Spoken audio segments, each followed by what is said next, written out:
자, 오늘 말씀은 바울과 바나바가 수리아 안디옥 교회 파송 선교사로 선교를 마치고 1차 선교 여행을 마치고 와서 다시 이제 교회로 온 거예요. 오늘 우리가 했었던 것처럼 이제 7개 선교지로 가서 각자 선교를 하고 난 다음에 이렇게 와서 성도님들에게 또 서로가 이렇게 선교를 했습니다 라고 선교 보고를 했었던 것처럼 바울도 마찬가지로 이제 1차 선교 여행을 다녀온 다음에 선교 보고를 하고 있는 내용입니다.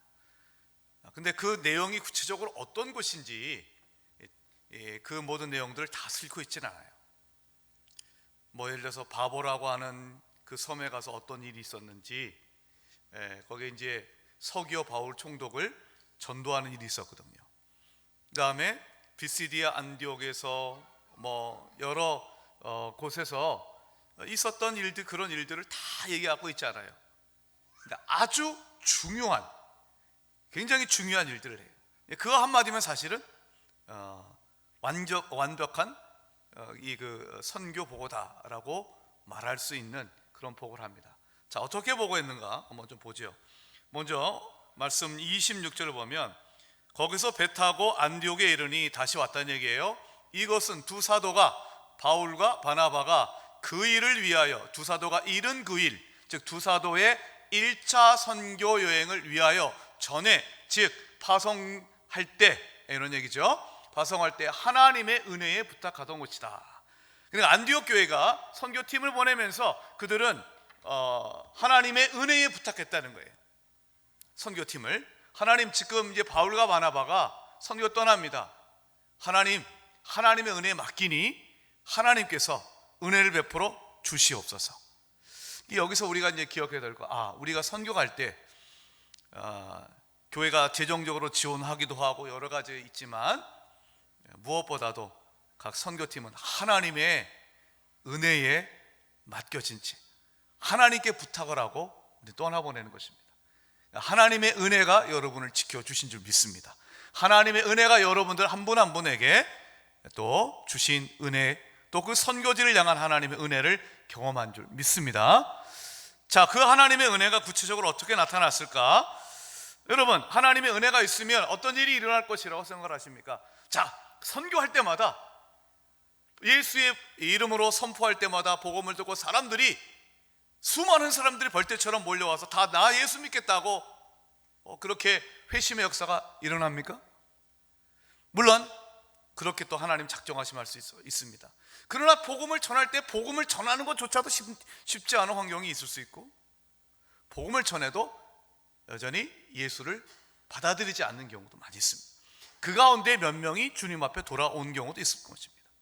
자, 하나님의 은혜에 맡기면 아무런 여러분 무탈하게 돌아옵니까? 이번에도 여러분 이제 갈 때 이미 몸살 기운이 있어서 아파서 이제 가신 분도 계시고, 가서 넘어지셔가지고 다리가 골절되신 분도 계세요. 그래서 와가지고 또 이제 수술도 하신 분이 계세요. 근데 있는 동안 내내 다리가 다치지 나오면 특별한 어떤 활동을 할 수가 없었어요. 그러나 기도는 하셨을 거예요. 그렇게 가서 다치기도 해요. 다치기도 합니다. 탈이 나기도 합니다. 여러 가지 다양한 문제가 일어나죠. 그러니까 하나님의 은혜에 맡긴다는 것은 아무런 문제가 없다라고 하는 건 아닙니다. 하나님의 은혜에 맡긴다라고 하는 것은 복음을 전할 때마다 사람들이 족족 다 예수를 믿게 된다고 하는 것도 아닙니다. 자, 그러면 하나님의 은혜에 맡겼을 때 일어난 본질적인 현상, 일은 무엇일까요? 오늘 말씀 27절 보시면 그들이 이르러 교회를 모아 하나님이 함께 행하신 모든 일과 이방인들에게 믿음의 문을 여신 것을 보고하였다. 자, 두 가지를 보고했어요. 하나님이 함께 행하신 모든 일이라고 되어 있습니다. 이 원어를 직역을 하면 이렇습니다. 하나님이, 주어가 뭐예요? 하나님이에요. 하나님이 그들과 함께, 그들은 누굴까요? 바울과 바나바입니다. 하나님이 바울과 바나바와 함께 행하신 모든 것들입니다. 아까 누구였지? 우리 라스철 형제였나요? 왜 하나님의 은혜는 우리가 고생한 거 우린데, 이런 얘기를 했거든요. 충분히 이해가 돼요. 얼마나 우리가 고생을 했는데. 그런데 바울은 선교복을 하면서 이렇게 합니다. 이것은 하나님이 하셨다. 주어 얘기.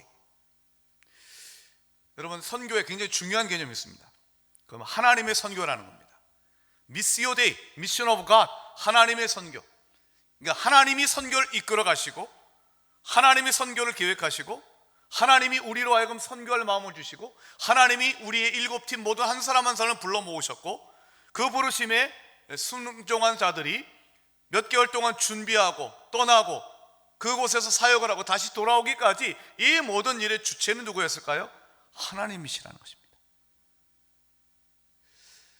그 하나님이 주체가 되어서 이끌어 가십니다. 따라서 여러분, 몇 명이 전도되었다고 너무 원하는 것만큼 전도가 안 됐다고 실망하지 마십시오. 하나님께서 이끌어 가시기 때문에 하나님의 뜻 가운데에 하나님의 때가 되면 또 결실을 맺게 될 줄 믿습니다. 또 하나님이 이끌어 가시기 때문에 그런 어떤 고생도 있고, 또 때로는 어려움이 당할 때에도 여러분 하나님의 은혜 가운데에 있는 줄 기억하시기 바랍니다. 그래서 하나님이 원하시는 것을, 하나님이 원하시는 계획하셨던 것이 이루어지는 것이 우리의 선교의 궁극적인 목표입니다. 여러분, 오늘 말씀 기억하십시다. 하나님이 우리와 함께, 우리 말레이시아, 카자흐, 네팔, 요르단, 캄보디아, 그리고 베트남, 필리핀 팀과 함께, 여러분과 함께 150명과 함께 하나님이 하셨는 줄 믿습니다. 내가 하고 하나님이 옆에서 곁으로 도와주는 것이 아니라 바로 하나님이 하셨습니다. 그 믿음 갖고 다시 우리가 내년에도 나아가기를 원합니다.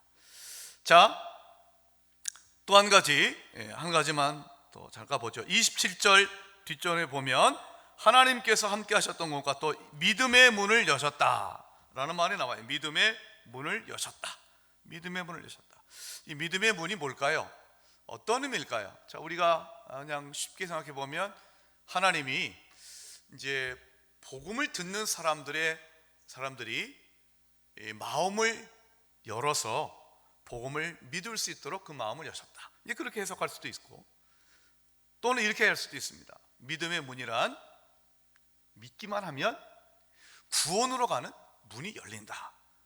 첫 번째 해석과 크게 다르지 않지만 조금은 차이가 나는 게, 두 번째 해석을 저는 더 지지해요.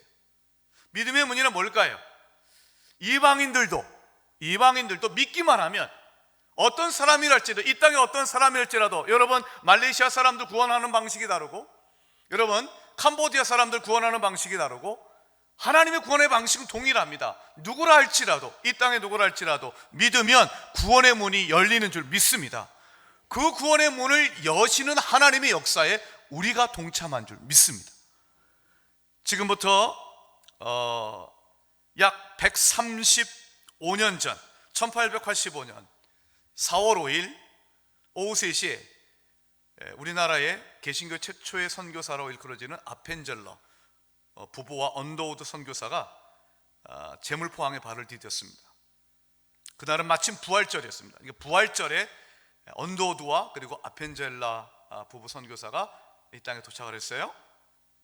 그런데 이제 아펜젤라는 그로부터 4일 후인 4월 9일 한국 도착 보고서를 미국에 보냅니다.